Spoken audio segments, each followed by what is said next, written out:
Pradeep sir, एक आप KNR construction को देखिए और इंडिया सीमेंट, ये हमारे एक मेंबर हैं द बोरिंग ट्रेड्स करके, इनका आईडी इन्होंने बनाई है बड़ी इनोवेटिव सी। केएनआर कंस्ट्रक्शन और इंडिया सीमेंट में कह रहे हैं कि क्या करें। इस हिसाब से इनके सवाल से ऐसा लग रहा है कि दोनों शेयर इनके पास हैं, लेवल्स इन्होंने नहीं शेयर किए हैं, लेकिन आपसे पूछ रहे हैं कि इन दोनों शेयरों में क्या करें अभी। जी सर देखिए, अच्छा sorry sorry sorry, Pradeep sir, मुझे लगा आपके मैं। लिए। सॉरी। ओके, कोई बात नहीं, होता है ऐसा कभी कभी। सो देखिए, केएनआर कंस्ट्रक्शंस और India cement. KNR construction, Sandeep ji, मुझे लगता है कि एक डाउन ट्रेंड में है, हमें अवॉइड ही करके चलना चाहिए। अभी भी कुछ भी उछाल आए वो डेड कैट बाउंस के तौर पे मैं देखूंगा इसको। तो यहाँ पे अगर किसी के पास है तो मेक श्योर एक स्टॉप लॉस आप 105 के लेवल पे मेंटेन कीजिए एंड बने रहिए। लेकिन फ्रेश बाय या तो एवरेजिंग आपको नहीं करना चाहिए। और इंडिया सीमेंट अभी 403 4 के आसपास का प्राइस चल रहा है। यहाँ पे भी ओवरऑल देखा जाए तो एक बेस बना था, लेकिन उतना स्ट्रांग बन नहीं पाया। It will take some time. मुझे लगता है कि आपको डेफिनेटली तो रहना चाहिए। आपको यहाँ पे 465 से 470 का टारगेट यहाँ पे आना चाहिए, एक 360 के लेवल पे। एंड आपको एक स्टॉप लॉस मेंटेन करने का सलाह रहेगा। लेकिन दोनों स्टॉक्स पे ही ना अभी मूव नहीं है, तो मूव नहीं है तो इस वजह से हम फ्रेश बाइक अभी नहीं करेंगे, थोड़ा वेट करके जाएंगे। एंड रचित sir, thank you for your complementation, आप ऑलवेज देते हो। एंड संदीप जी को भी धन्यवाद। एंड क्योंकि ज़्यादा अभी इस शो में ज़्यादा टाइम नहीं रहता, तो हम ज़्यादा अलग बातचीत कर नहीं पाएंगे, और थोड़ा अभी मेरे पास तो 20 मिनट ही है। जी। मेरी तरफ से भी आपका धन्यवाद सर, इस चीज़ को एक्नॉलेज करने के लिए कि सब हमारे पास टाइम बहुत कम है। रचित सर, एक आप डिलीवरी देखिए। डिलीवरी में अभिषेक सिंगला जी हमारे प्राइम मेंबर कह रहे हैं कि मेरे पास 700 शेयर हैं 485 रुपीज़ के प्राइस पर, 6 महीने का टारगेट पूछ रहे हैं सर आपसे। देखिए सर, जिस तरीके से पूरी सिचुएशन बनती हुई दिख रही है, ये अपने मार्जिन प्रेशर्स को नहीं पास ऑन कर पा रहे हैं। सबसे पहले मैं इनको जो चीज सुझा देता हूं वो इनके लिए बन के निकलेगा स्टॉप लॉस। 424 के नीचे अगर ये बंद होता है तो पेन पॉइंट आपको बहुत बढ़ता हुआ देखने को मिल सकता है। जब तक उस लेवल के ऊपर मेंटेन कर रहा है 481, 481 के बाद हल्का सा एक सप्लाई पॉइंट है, उसको क्रॉस करेगा तो 498। बहुत ज्यादा उम्मीद मत रखिए क्योंकि बहुत प्रॉब्लम है अभी। और इस स्पेस में ना प्राइसिंग प्रेशर सही तरीके से पास ऑन अभी तक हो नहीं पाया है। ठीक है प्रदीप सर, फिनोटेक्स केमिकल्स, ये शुभजीत राय जी का सवाल है। इनके पास हम्म। 24 रुपये 20 पैसे पर 1000 क्वांटिटी है, क्या टारगेट हो सकता है पूछ रहे हैं। लॉन्ग टर्म का नजर है सर, 2 से 3 साल का। सर, कौन सा स्टॉक बताया आपने? Fineotex chemical sir, Fineotex chemical. Fineotex. Okay, Fineotex chemical. जी। आई थिंक मेरा चार्ट में कुछ प्रॉब्लम हो रहा है, रचित सर एक बार आप बोल दीजिए। रचित सर, आप राय दे दीजिए। Fineotex chemical, FINEOTEX, Fineotex chemical.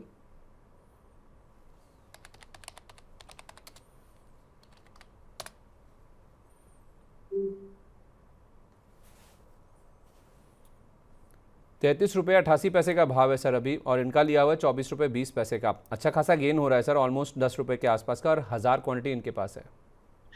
बिल्कुल, देखिए जिस तरीके से, और सर ये रीसेंट टाइम्स में ही हुआ है, ये आप देखें एक दो दिन में ही वॉल्यूम बेस्ड बाइंग आई है।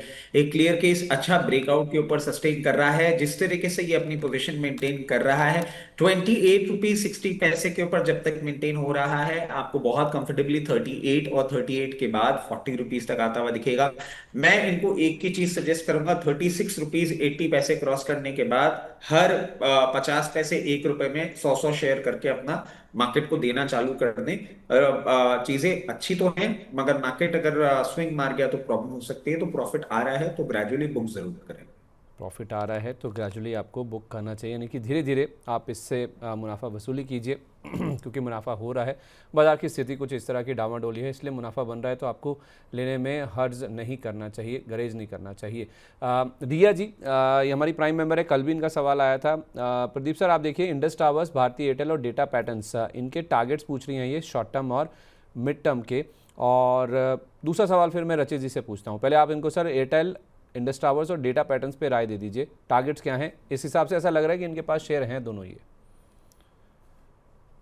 ओके, अगर हम डेटा पैटर्न्स देखेंगे संदीप जी, मुझे लगता है कि 3765 के आसपास का भी प्राइस चल रहा है। उनको बने रहना चाहिए, एक फिर से आपको ऑल टाइम हाई आते हुए दिखाई देंगे। शॉर्ट टाइम में एक अच्छा खासा सेलिंग प्रेशर हम लोगों ने देखा है।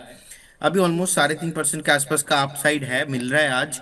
3950 क्रॉस होने में और ब्रेकआउट अगर सक्सेसफुल इसमें आ जाता है तो 4450 से लेके 4,800, मतलब करेंट जोन से भी 1,000 पॉइंट का एक अपसाइड मैं देख पा रहा हूँ। सो आपको बने रहने का सलाह होगा। इंडस टावर अभी 426 के आसपास चल रहा है, और हमने ऑलरेडी देखा है कि 340 से एक अच्छा खासा रैली 450 तक हुआ था, लेकिन उसके बाद अभी नेक्स्ट मूव नहीं आ रहा है। मतलब एक अच्छा मूव होने के बाद अभी एक काइंड करेक्शन इसमें चाहिए होगा। सो मुझे लगता है कि आपके पोर्टफोलियो में अगर है, फॉर द लॉन्ग टर्म कोई प्रॉब्लम नहीं दिखता, लेकिन शॉर्ट टाइम में थोड़ा बहुत मुझे लगता नहीं कि ये चल पाएगा। लेकिन बने रहिए, 385 के लेवल पे एक स्टॉप लॉस होना चाहिए, एंड बिल्कुल होल्ड कीजिए। भारती एयरटेल बहुत प्रोमिनेंट स्टॉक है, फंडामेंटली इतना स्ट्रांग है। मैं समझता हूं कि हम करेंट जोन से भी बाय करके जा सकते हैं।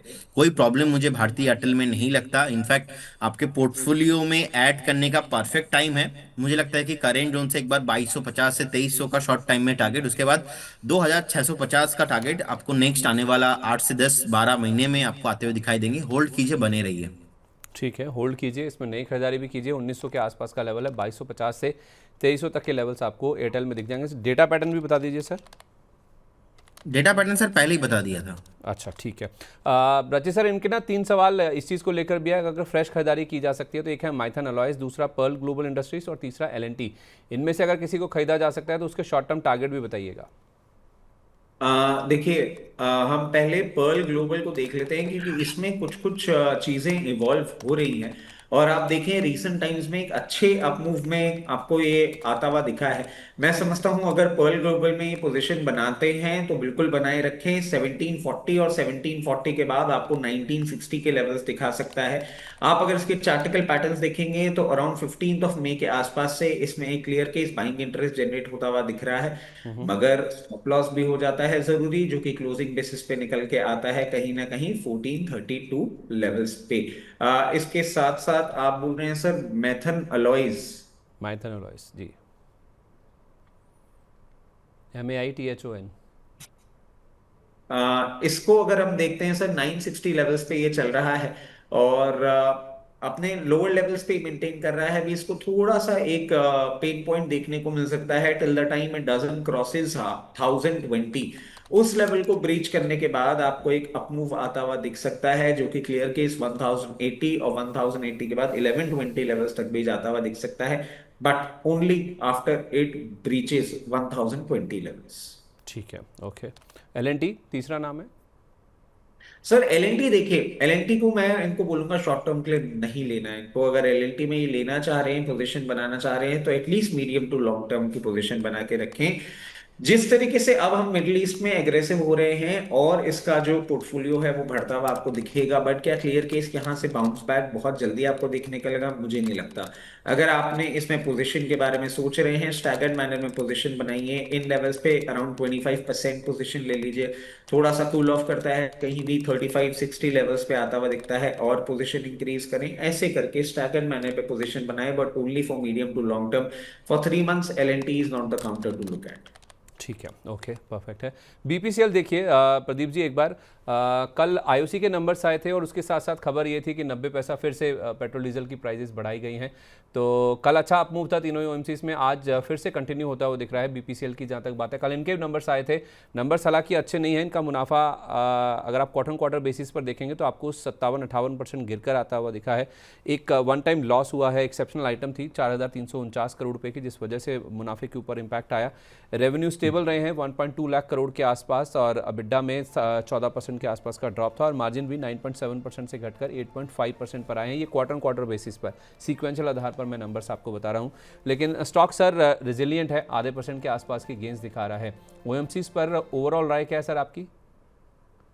तो देखिए, ओवरऑल मैं तो पॉजिटिव हूँ अभी, क्योंकि ऑलरेडी हमने देखा अच्छा खासा करेक्शन हो चुका है। लेकिन क्रूड जिस तरीके से अभी भी 110 103 के आसपास है, ब्रेंट 110 के आसपास है। तो कहीं ना कहीं यहाँ पे थोड़ा मुझे लगता है कि अगर कुछ कूल ऑफ होता है तो फिर जाके यहाँ पे मूव पॉसिबल होगा। लेकिन अभी बीपीसीएल लाइक अभी 287 के आसपास है, बहुत बढ़िया जो है। हम लोगों ने देखा 381 से सेलिंग प्रेशर आया था, और रिसेंटली एक पेज बना था 270 के लेवल पे। सो मुझे लगता नहीं कि यहाँ से और ज्यादा नीचे जाना चाहिए। मुझे लगता है कि परफेक्ट बेस अभी हुआ नहीं है। अभी it will take some time, 1-2 हफ्ता 3 हफ्ता टाइम चाहिए होगा, लेकिन बेस बन जाएगा। मुझे लगता है कि बीपीसीएल, आईओसी, एचपीसीएल जैसे स्टॉक्स आपको अगर थोड़ा बहुत 3 से 4 महीने का भी व्यू है तो आप यहाँ से भी बाइंग अपॉर्चुनिटी आपको मिल रहा है तो आप लेके जाइए। करेंट जोन से मैं एक बार इजीली आपको 12 से 15% का अपसाइड देखता हूं, तो ये आपको मिलेंगे डेफिनेटली। अच्छा वैल्यू जोन में है। फॉर द बीपीसीएल एक स्टॉप लॉस आप 265 के लेवल पे मेंटेन कीजिए, बने रहिए। स्टॉप लॉस आपका 265 का बीपीसीएल के केस में 12 से 15% अपसाइड अगर आप 3 से 4 महीना होल्ड करते हैं तो आसानी से इन स्टॉक्स में आपको मिल जाएगी। तो बीपीसीएल के नंबर्स के बाद हम देख रहे हैं कि आज से थोड़ा रेजिलिएंट परफॉर्मेंस दिख रहा है। पीटीसी इंडिया, रचित सर इनके नंबर्स आए हैं, मैं आपको बता भी रहा था जो आज लूजर्स हैं उसमें पीटीसी इंडिया शामिल है, हो भी क्यों ना, क्योंकि 70% के आसपास इनका मुनाफा ड्रॉप हुआ है। रेवेन्यू 33% जरूर बढ़कर आए लेकिन मुनाफा नहीं बढ़ा, क्योंकि अबिडा में आप देखिए 7% का ड्रॉप है और मार्जिन पे प्रेशर आ गया, 5.3% वाला मार्जिन आ गया घटकर 4.25% के आसपास। ये गिरावट सर खरीदारी का मौका है या अवॉइड करें इसे? नहीं, मैं अभी फॉर द टाइम बीइंग तो इससे थोड़ी सी दूरी बना के ही रखना प्रेफर करूंगा सर। जिस तरीके से पोजीशन है, हो सकता है गोइंग फॉरवर्ड आपको एक बार 176 74 लेवल्स भी दिखाए। नहीं, अभी दूरी बना के रखेंगे, खरीदारी का मौका तो बिल्कुल भी नहीं दिख रहा है। ठीक है, दूरी बना के रखिए, खरीदारी का मौका बिल्कुल नहीं है पीटीसी इंडिया में। ट्राइडेंट देखिए प्रदीप सर, इसके नंबर्स आए हैं, मुनाफा इनका 23.5% घटकर आया, रेवेन्यू में 12.5% के आसपास का ड्रॉप हमने देखा, EBITDA भी घट गया इनका 7.2% और मार्जिन्स पर हमने देखा है कि बढ़ोतरी आई, उसके बावजूद मुनाफा इनका कम होकर आया है, 13.1% वाले मार्जिन बढ़कर आ गए 13.9% पर। ट्राइडेंट पे क्या व्यू है सर आपका? सर स्ट्रक्चर यहाँ पे बहुत ही वीक है, और जिस तरीके से पास्ट में भी हमने देखा है कि एक हाई लगाने के बाद कंटिन्यूअसली लोअर लो, अभी 24 के आसपास का प्राइस चल रहा है। अगर किसी के पास है तो आप एक 22.70 के आसपास का एक स्टॉप लॉस मेंटेन कीजिए, बने रहिए। लेकिन हाई पॉसिबिलिटीज है आपका स्टॉप लॉस भी टिगर हो सकता है यहाँ पे। और 22.70 के नीचे तो मान लीजिए आप एक बार 17-18 रुपीज एंड उसके नीचे भी आने का पॉसिबिलिटीज है ओवरऑल, क्योंकि लास्ट कुछ मंथ से एक निगेटिव डाउन ट्रेंड चल रहा है, तो इसीलिए फ्रेश बाइंग या तो एवरेजिंग आपको अवॉइड करके चलना है। अच्छा, ठीक है। रजित सर, हटसुन एग्रो या कर्नाटका बैंक, दोनों के नंबर्स आए हैं अर्निंग्स के बेसिस पर, दोनों नंबर्स आपको स्क्रीन पर चलते हुए दिख जाएंगे। अच्छी ग्रोथ हमने देखी है दोनों नंबर्स में। क्या इन दोनों में से नंबर्स के बेसिस पर किसी में खरीदारी की राय होगी? सर देखिए, बैंक्स अभी ना मैं वैसे थोड़ा सा अपने अवॉइड लिस्ट में ही रख रहा हूँ, जिस तरीके से प्रॉब्लम बढ़ती हुई दिख रही है। और दो केटी के बैंक की हम बात करें, जब तक 236 के ऊपर चल रहा है, हो सकता है गोइंग फॉरवर्ड आपको 268 284 लेवल्स दिखा दे। बट क्लियर केस बैंक मुझे बहुत ज्यादा नहीं अच्छे लग रहे, तो मैं अवॉइड लिस्ट में ही इसको रखूंगा।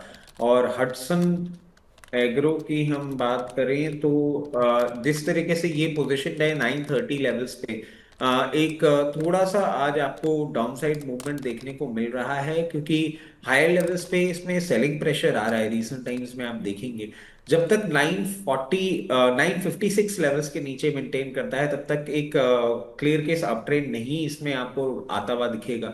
जैसे ही उन लेवल्स को ब्रीच करेगा 1010, और हो सकता है मीडियम टर्म में 1060 के भी लेवल दिखा दे, but you just have to wait for the breakout. ठीक है, ओके। प्रदीप सर, दो स्टॉक्स देखिए, पीएनसी इंफ्राटेक, इसके भी नंबर्स आए हैं, मुनाफा 43% ग्रो होकर आया, आय में ज़रूर हमने 5.1% का ड्रॉप देखा, मार्जिन इनके कम होकर आए हैं, लेकिन आय घटी है, उसके मार्जिन घटने के बावजूद इनका मुनाफा बढ़कर आया है 43%। दूसरा नाम है जी एंटरटेनमेंट का, नंबर्स डिसअपॉइंटिंग है क्योंकि ये कंपनी मुनाफे से घाटे में आ गई है, रेवेन्यू में भी हमने 7.3% का ड्रॉप देखा और अबिडा लेवल पर तो इन्होंने घाटा पोस्ट कर दिया, यानी कि कामकाजी फ्रंट पर ही इनका घाटा आ गया, तो फिर मार्जिन तो आप छोड़ ही दीजिए। तो जी एंटरटेनमेंट सर, इनके नंबर्स ख़राब हैं और पीएनसी इंफ्रा के नंबर्स अच्छे हैं on the face of it देखें तो। दोनों में से किसी स्टॉक पर सर राय आपकी? सर पीएनसी इंफ्राटेक में भी स्ट्रक्चर बहुत ही कमजोर है एंड यहाँ पे लगातार एक डाउन ट्रेंड में है, तो इसीलिए फ्रेश बाइंग या एवरेजिंग करने का सलाह नहीं रहेगा। पॉसिबल है तो एक बार एग्जिट कीजिए। और जी एंटरटेन पे भी मैं लास्ट 2-3 साल से नेगेटिव हूँ, क्योंकि ओवरऑल जो मीडिया इंडस्ट्री है मुझे लगता है कि कहीं ना कहीं अभी एक पॉसिबल नहीं है यहाँ पे। और जी एंटरटेनमेंट स्पेशली 82 के आसपास का प्राइस चल रहा है। अगर प्रॉफिटेबल होता है कल को जाके 125-30 के लेवल के ऊपर सस्टेन होता है, देन मेरे रडार पे आएगा। बिफोर दैट एक बार अवॉइड करने का ही चला रहेगा दोनों स्टॉक को। रजित सर, पीआई इंडस्ट्रीज के नंबर्स को आपने रीड किया होगा, नंबर्स डिसअपॉइंटिंग है, 6.5% का ड्रॉप इस स्टॉक में अभी भी दिख रहा है, थोड़ी रिकवरी के बाद नीचे से, क्योंकि एक समय ये 2860 तक फिसल गया था, अभी 2920 के आसपास ट्रेड कर रहा है। नंबर्स डिसअपॉइंटिंग है और ये सर नंबर्स आज ही नहीं बल्कि पिछले 9 क्वार्टर्स में देखें तो पिछले 9 में से 7 क्वार्टर्स में इन्होंने डिसअपॉइंट ही किया है। नंबर्स बिलो एस्टीमेट है, जो बाजार अनुमान है उससे कम आए हैं, मुनाफा घट कर आया, रेवेन्यू में भी कमी है, अबिड्डा पर भी प्रेशर है और मार्जिन भी आप देखिए जो इन्होंने गाइडेंस दिया था और जो बेस था 25 से 27% का गाइडेंस था, 25.5% का बेस था, उसके मुकाबले 21.5% पर आते हुए देखे हैं मार्जिन्स। तो सर डिसअपॉइंटमेंट तो होना लाजमी है। पीआई इंडस्ट्रीज और ये जो पूरा एग्रोकेमिकल पेस्टिसाइड्स वाली जो कंपनियां हैं सर, इन पर आपकी राय? सर देखिए, क्लियर केस है। अभी ये डाउन ट्रेंड में ही दिख रहा है। जिस तरीके से इसने आपको पोजीशन करता हुआ दिखा रहा है, मैं बहुत आश्चर्यचकित नहीं होऊंगा अगर आपको ये वापस 2700 तक आता हुआ दिख जाए। सर एग्रो केमिकल की हम बात करें, पेस्टिसाइड की बात करें, टू एन एक्सटेंड अगर हम फर्टिलाइजर भी इस पे डाल दें, मैं समझता हूं कि इसमें अभी आपको पेन पॉइंट और बढ़ते हुए दिखेंगे। क्योंकि देखिए, जिस तरीके से गैस और क्रूड का हम एक प्रॉब्लम देख रहे हैं, वो मार्जिन जो इनको प्रेशर देखने को मिलेगा, वो कितना पास ऑन कर पाएंगे, I am not very confident with that. And I personally believe कि ओएमसीज के बाद ये एक पर्टिकुलर ऐसा सेक्टर है जो डायरेक्टली हिट होने वाला है because of the shortage of gas and crude supply that. अच्छा, ठीक है।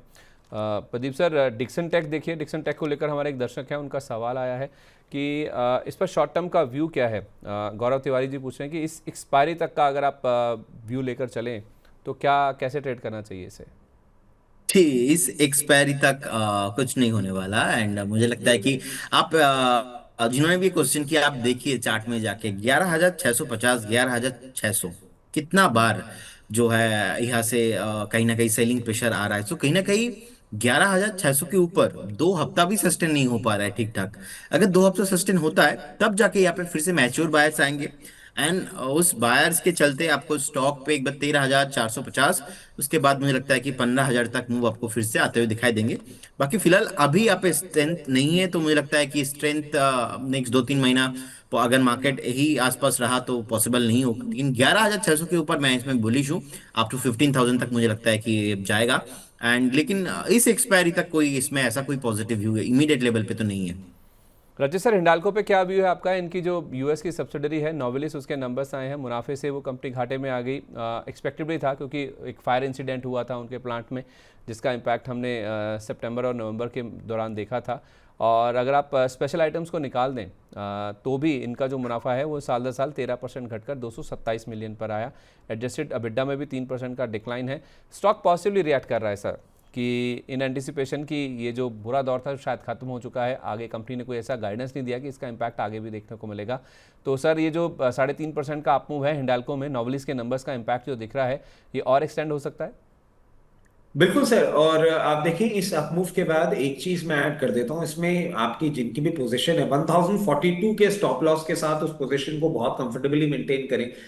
गोइंग फॉरवर्ड और अपसाइड हमको देखने को मिल सकता है। जिस तरीके से पोजीशनड है 1124 और फिर 1156 के लेवल्स भी दिखाने का दमखम रखता है। प्रदीप जी, गेल देखिए एक बार, गेल में होल्ड करें या फिर इसको सेल कर दें, ये हमारे एक दर्शक हैं निकुल जी, वो उनका सवाल है।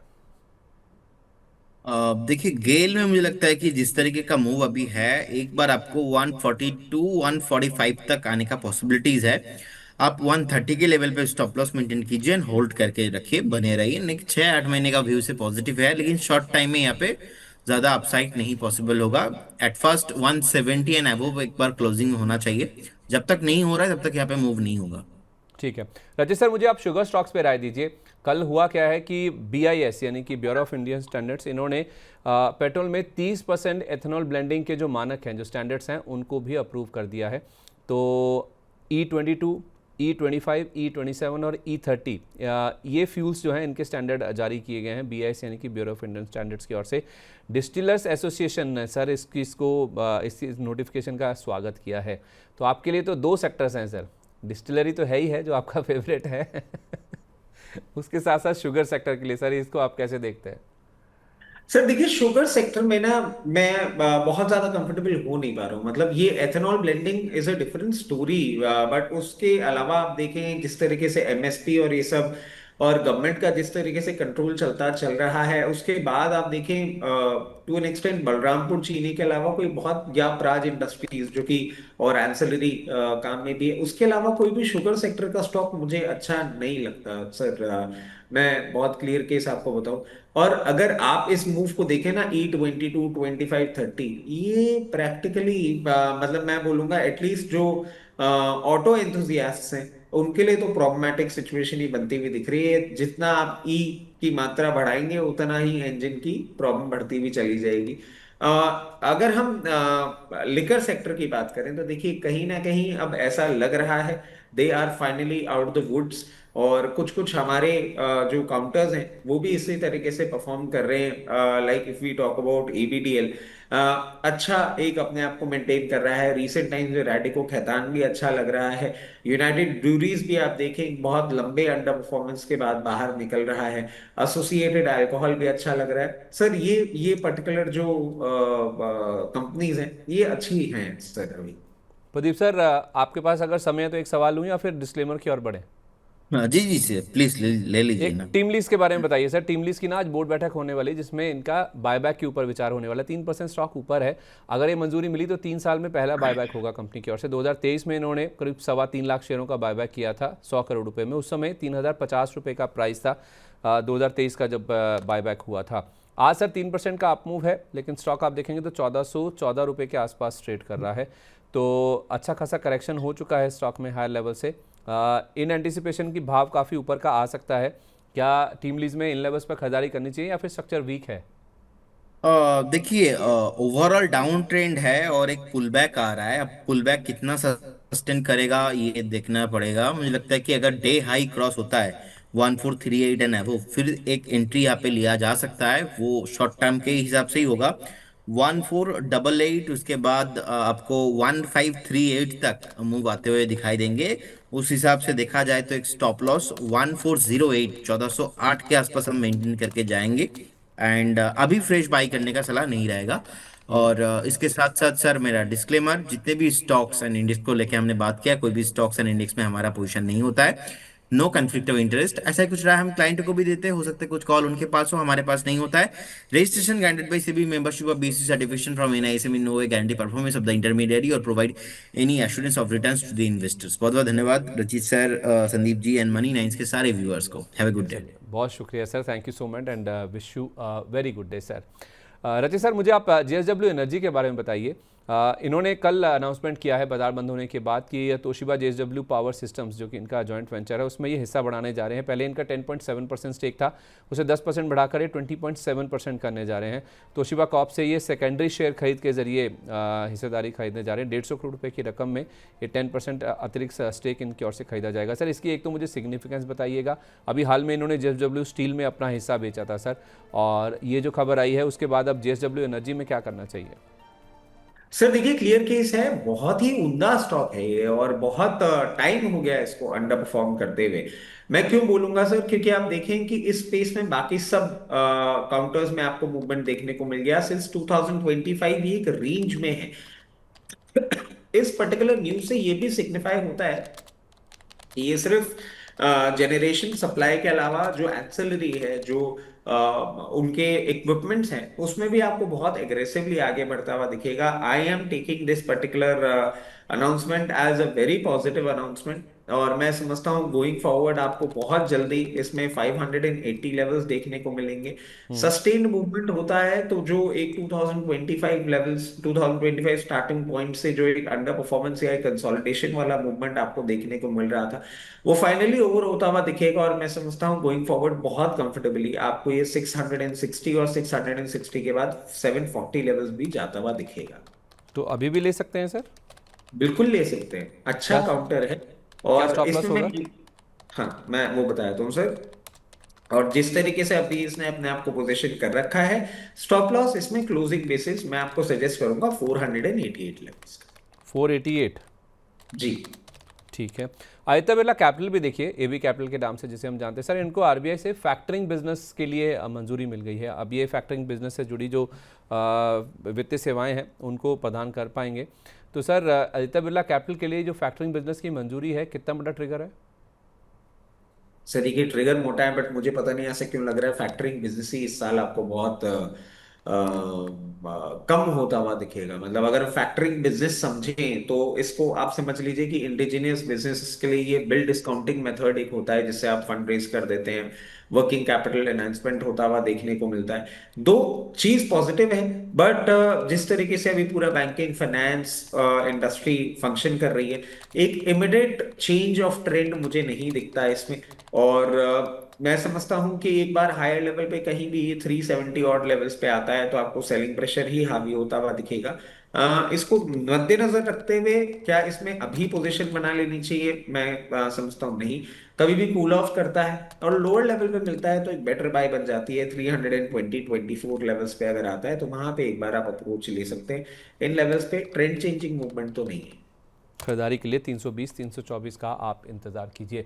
सूला विनयार्ड सर, इनके सीएफओ ने इस्तीफ़ा दे दिया है, अभिषेक कपूर। ये 14 जुलाई से इनका इस्तीफ़ा लागू हो जाएगा और इन्होंने रिंकू मोरे इनको 15 जुलाई से सीएफओ डेजिग्नेट के रूप में नियुक्त भी कर दिया है। सूला विनयार्ड्स पे क्या करें सर, बहुत ज़्यादा करेक्शन हो चुका है स्टॉक में ऑलरेडी। सर करेक्शन हुआ है, बट आप देखिए ना कि करेक्शन के बाद भी कुछ हुआ नहीं है। मतलब मैं ये कहना चाहूंगा सर, इतनी पिटाई के बाद भी अगर नहीं सुधर रही कंपनी के परफॉर्मेंस, अभी ये मतलब दुख होता है कि ये ऐसे सेक्टर में ना, और जिस तरीके से पोजीशन में मैं दूरी बना के रखूंगा सर। मुझे कुछ भी पॉजिटिव नहीं दिखता। टर्न अराउंड आने दीजिए कंपनी की वर्किंग में, तब प्राइसिंग देख के और पोजीशन बनाएंगे, अभी दूरी बना के रखेंगे। चलिए ठीक है। इस बीच हमारे साथ जैन साहब भी जुड़ चुके हैं। जैन साहब, बहुत स्वागत है आपका, वेरी गुड मॉर्निंग। नमस्कार नमस्कार आपके सभी दर्शकों को। और एक सवाल था मेरा ये सूला विनयार्ड पे। एक पहले कहा गया कि दुख होता है और फिर बोला दूरी बनाए रखेंगे, तो दुख क्यों हो रहा है? क्या कंपनी बंद होने पे ज्यादा दुख होगा? और दूरी किससे, केवल शेयर से बनानी है? नहीं नहीं, मैं बता देता हूँ आपको दुख क्या, दुख की बात क्या हो रही है। दुख की बात ये हो रही है कि सेक्टर बहुत अच्छा है, और जैसा कि आपको पता ही है, आपका तो हमें पर्सनल पसंद है। फेवरेट। हाँ, हमें पसंद है ये सेक्टर। मगर इस पर्टिकुलर चीज में मैं आपको बोलूं, बट मैं अब आपको एक चीज और बोल देता हूँ कि मतलब ये मैं नेशनल टेलीविजन पे, नेशनल मीडिया पे एक बात कर रहा हूँ कि हो सकता है कि आने वाले दिनों में शायद ये सेक्टर मेरे पसंद से नापसंद की ओर जाने लग जाए। कुछ कुछ चेंजेस मैं लेकर आ रहा हूँ लाइफस्टाइल के अंदर। तो और कुछ कुछ डिफरेंस की कोशिश जारी है। तो हो सकता भाई है साहब सेक्टर। अपने कहने पे ये चेन ला रहे हैं तब तक तो सब ठीक है। श्रीमती जी के कहने पे ला रहे हैं ना, तो ये माचा मत पीजिएगा। ये एकदम मिट्टी की तरह इसका स्वाद आता है, बड़ी मुश्किल से गले से उतरता है। नहीं नहीं, मैं कुछ आपको बाद में बताऊंगा। मतलब किसी के कहने पे नहीं, बट हाँ कुछ कई कबार कुछ चीजें अगर आपके समझ में आए किसी भी तरीके से, और फिर अगर आपको खुद ही उन चीजों के साथ अपने आप को मर्ज करने का इच्छा होने लग जाए ना, तो डेफिनेटली फिर स्व इच्छा से आप देखें कि कुछ कुछ चेंजेस लाने का मन कर रहा है। तो चलिए। ये और भी माचा मत पीजिएगा। नहीं नहीं, माचा मैं नहीं पीता साहब, मैं ब्लैक कॉफी वाला आदमी मैं आप एक भी ब्लैक कॉफी वाले थे, कोई श्रीमती जी को बता दिया कि उसमें कैफीन ज्यादा होता है। माचा जापानीज लोग पीते हैं, वो ज्यादा अच्छा होता है। तो तब से 3 दिन से माचा गले के नीचे ऐसे जबरदस्ती में उतार रहा हूँ, डर से। नहीं बढ़िया है मैं ये। ऑफिस में श्रीमती जी का वो इतना चल, sorry sorry sorry sir, sorry. ये ना अपने लिए खुद से कहते हैं ना, उड़ता तीर लेते हैं और फिर बाद में उसका हाँ बखान भी करते हैं। नहीं नहीं सर, एक्चुअली ये एकदम सत्य घटना है, मैं आपको बता रहा हूँ। पड़ोस में एक जन की हार्ट अटैक से मृत्यु हो गई। अब उनका क्या है, वजन 100 किलो के आसपास था, कोलेस्ट्रॉल बढ़ा हुआ था। मेरी तरह उनको भी चाट वाट और ये सब खाने का बड़ा शौक था। काफी ब्लैक कॉफी पीते थे। अब वो निकल लिए हार्ट अटैक से। तो श्रीमती जी 5 दिन से 4 दिन से हमारे ऊपर चढ़ी हुई है, ये नहीं खाना है, ये नहीं खाना है। तो ब्लैक कॉफी ज्यादा पीते हो, माचा मंगा दिया है कि माचा में कैफीन कम होता है, हेल्थ उससे अच्छी रहती है, कोलेस्ट्रॉल का फलाना ढिका। अरे भाई ये भी तो देखो कि वो 89 साल का था, 89 ईयर्स का था। मतलब वो एक पॉइंट मिस करके बाकी सब चेंज कर डाला। लेकिन सर कल प्योर, मैं आपको एक बात कहना चाहूंगा संदीप हाँ। सर। अंशुल भाई का ना फेशियल स्ट्रक्चर थोड़ा सा ऐसा है कि इनका वेट लगता है। अगर आप इनको रियल लाइफ में देखेंगे ना तो इनका कोई ऐसा वेट है नहीं। हाइट बॉडी के हिसाब से he is a proportionate man. हल्का सा जो एक डैट बॉड जो हम बोलते हैं ना, वैसे हल्का हल्का फैट है, बट जो चेहरे से जितने भारी लगते हैं उतने इनका एक्चुअल रियल बॉडी वेट है नहीं। तो मैं तो भाभी से एक ही बात कहूंगा कि हंसी खुशी से इनको अपने हिसाब से सारे काम कर लेने दीजिए। इतनी हमारी को कमाई करके देते हैं, कल को मूड खराब होने लग गया और ऊपर नीचे हो गई 4-5 ट्रेड, तो आपके माचा के चक्कर में चाचा की खराब ट्रेड जो है वो लोगों के पैसे डुबो देगी। नहीं तो नहीं, इनको ब्लैक मार्केट में आ जाने दीजिए। पैसा तो बना के देते हैं सर। कल भी इन्होंने जो हमारा बैंक निफ्टी का टारगेट बताया था वो अचीव हो गया था, तो खुश तो बहुत आज होंगे भी हो आप। गया सर, हो गया, आज भी हो गया। अभी सुबह 53,053 पे बाई बताया था, 53,260 का टारगेट हो गया। हम्म। ठीक है, तो अभी क्या आज करना है भी सर? अभी कोई फ्रेश ट्रेड इनिशिएट कर सकते हैं निफ्टी या बैंक निफ्टी में? सर देखिए, यहाँ पे मैं आपको स्ट्रैटेजी भी बता देता हूँ। फॉलोइंग 20 मूविंग एवरेज किसी भी टाइम फ्रेम पे हो, 15 मिनट एंड एबो, ये 3 मिनट वाला नहीं देखना है, 5 मिनट वाला नहीं, 15 मिनट, 75 मिनट, डेली, वीकली, ये हमेशा रेजिस्टेंस प्रोवाइड करता है। पिछले 4 हफ्ते जो गिरावट आई निफ्टी या बैंक निफ्टी में, वो इसलिए आई क्योंकि हमने बाउंस बैक जो 2000 पॉइंट का निफ्टी में दिया था, फॉलोइंग 20 वीक मूविंग एवरेज पे हम जाके अटके थे।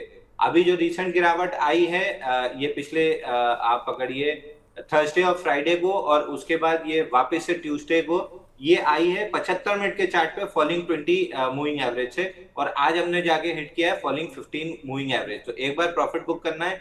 यहाँ से अगर हायर लो बन गया तो फिर पहले फॉलिंग 20 मूविंग एवरेज को हम स्लाइस थ्रू करेंगे जो 265 पे है, और वो निकलने के बाद हम सीधे सीधे फॉलिंग 20 मूविंग एवरेज 75 मिनट के चार्ट पे जाएंगे जो 53,600 पे है। तो हमेशा 20 एकदम भगवान की तरह मान के चलिए कि अगर उसकी दिशा नीचे की है तो आपको बाई तभी करना है जब दूरी बहुत ज्यादा है स्नैपबैक के लिए, और मैग्नेट की तरह एक्ट करता है। और अगर तेजी में है, मतलब ऊपर की तरफ उसका मुंह है, हर pull back into 20 moving average by होगा। तो आप टाइम फ्रेम अपने हिसाब से डिसाइड कीजिए। इंट्राडे है तो 15 मिनट रखिए, 3 से 5 दिन के प्लेयर हैं तो 75 मिनट रखिए, थोड़ा लंबा रख सकते हैं तो डेली रखिए, और इन्वेस्टर है तो वीकली रखिए। बट 20 को भगवान मान के चलेंगे तो आप लगभग कभी घाटा नहीं करेंगे, और वीकर स्टॉक्स में आप कभी नहीं रहेंगे।